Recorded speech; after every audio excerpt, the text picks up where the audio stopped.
Firman Tuhan jadi renungan kita pagi hari ini tanggal 4. Tanggal 4 Yosua 11 ayat 16 sampai 23. Demikian firman Tuhan, perikopnya kemenangan orang Israel. Demikianlah Yosua merebut seluruh negeri itu, pegunungan, seluruh tanah Negev, seluruh tanah Gosen, daerah bukit serta Araba, Yordan, dan pegunungan Israel dengan tanah rendahnya. Mulai dari pegunungan Gundul yang mendaki ke arah Seir sampai ke Baal-Gad di lembah gunung Libanon, di kaki gunung Hermon, semua rajanya ditangkapnya dan dibunuhnya. Lama Yosua melakukan perang melawan semua raja itu. Tidak ada satu kota pun yang mengadakan ikatan persahabatan dengan orang Israel, selain daripada orang Hewi yang diam di Gibeon itu. Semuanya telah direbut mereka dengan berperang. Karena Tuhan yang menyiapkan hati orang-orang itu menjadi keras, sehingga mereka berperang melawan orang Israel, supaya mereka ditumpas dan jangan dikasihani, tetapi dipunahkan seperti yang diperintahkan Tuhan pada Musa. Pada waktu itu Yosua datang dan melenyapkan orang Enak dari pegunungan, dari Hebron, Debir dan Anab, dari seluruh pegunungan Yehuda dan dari seluruh pegunungan Israel. Mereka dan kota-kota mereka ditumpas oleh Yosua. Tidak ada lagi orang Enak ditinggalkan hidup di negeri orang Israel. Hanya di Gaza, di Gad, dan di Asdod masih ada yang tertinggal.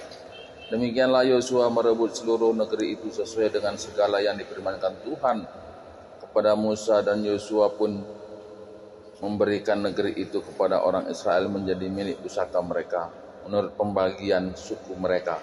Lalu amanlah negeri itu berhenti dari berperang. Ya.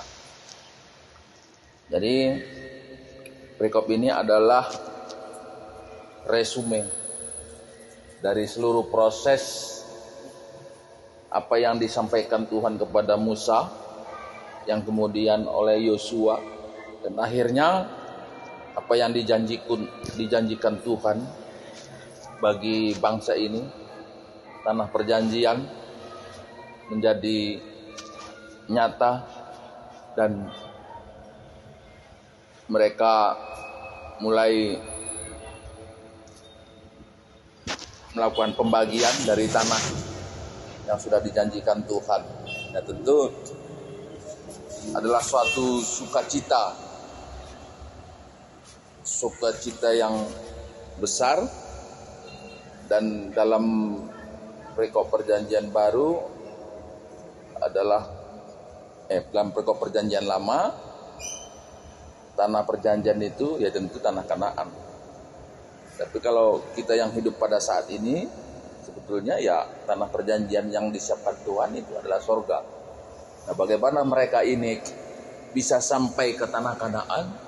Ya tentu melalui proses yang panjang dan bukan sesuatu yang mudah, gitu ya. Bukan sesuatu yang mudah. Kadang mereka menang, kadang mereka kalah. Nah, tapi yang jadi renungan kita bahwa untuk mencapai surga itu ya tentu banyak peperangan gitu ya, yang harus kita lalui dalam perjalanan kehidupan kita. Tapi bagaimana bangsa ini sampai ke tanah perjanjian? Kalau kita lihat dari proses perjalanan itu, bukan oleh karena kehebatannya, bukan oleh karena kemampuannya, tapi yang paling penting ditekankan dalam proses perjalanannya adalah ketaatan. Bagaimana bangsa ini diminta untuk taat, dan ketaatan itulah yang memenangkan mereka, yang kemudian sampai ke tanah Kanaan. Tentu itu juga yang mungkin yang akan jadi renungan bagi kita ya. Berbagai pergumulan kehidupan, perjuangan kehidupan, dan perjuangan spiritual yang kita jalani saat ini, yang mungkin kadang jatuh kemudian bangkit, tapi kemudian yang kita lihat bangsa Israel ini sampai ke tanah Kanaan adalah suatu bentuk ketaatan. Bagaimana mereka itu taat, ada kemenangan demi kemenangan. Dan sampai sekarang pun banyak juga orang masih berpikir bahwa surga itu tidak mungkin tercapai gitu. Surga itu tidak mungkin tercapai karena surga itu tempatnya orang kudus. Dan ketika firman Tuhan bicara tentang kuduslah kamu oleh karena aku kudus, banyak orang Kristen itu sepertinya enggan untuk membicarakannya karena itu sesuatu yang tidak mungkin tercapai. Dan kalau kita lihat bagaimana bangsa ini mengalahkan atau menguasai tanah Kanaan, itu bukan juga sesuatu yang tidak mungkin. Bagaimana raja-raja ini bersatu gitu ya, raja-raja yang hebat itu bersatu untuk melawan bangsa Israel. Bukankah itu sesuatu yang tidak mungkin? Nah, tapi ketaatan mereka yang memenangkan. Nah, itu juga yang sering saya bilang di gereja, bahwa kekudusan itu bukan dicapai dari bukan dicapai dari kemampuan kita untuk menjalankan firman Tuhan, tapi keinginan kita untuk menjalankan firman Tuhan itu yang menguduskan. Bagaimana keinginan kita untuk taat, dan itulah yang dinilai Tuhan. Dan seringkali kita terpojok oleh karena dinilai oleh orang lain. Kekudusan itu bukan dinilai oleh orang, tapi dinilai oleh Tuhan. Dan Tuhan dan manusia melihat apa yang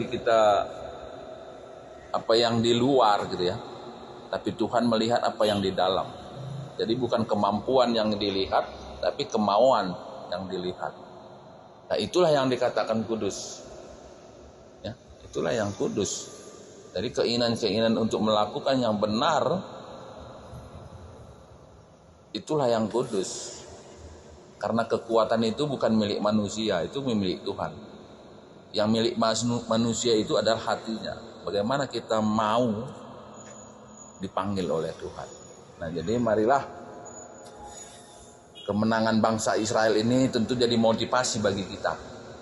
Baik di dalam setiap pergumulan kita maupun bagaimana kita hidup dalam pengharapan untuk kemudian nanti bisa mendapatkan bagian tanah perjanjian surga damai sejahtera.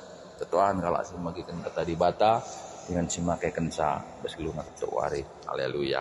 Amin. Ku menang